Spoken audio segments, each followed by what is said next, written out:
practice every single day. If you can practice along with me like this, then your fingers are going to be good. You're going to know where your keys are.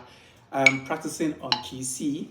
So this is key C major scale, and this has really helped me to master the keys, where the keys are, and I don't need to actually be looking for the key before I can play them. So if you're a beginner saxophonist like me and you want to get better at practicing the saxophone and you want to improve your play, just practice this same way that I'm practicing. Come here on YouTube, watch this video, try and play along with me as I'm playing. And if you can play along with me and even better, my name is Laposh, and I'll catch you in the next exercise. Peace.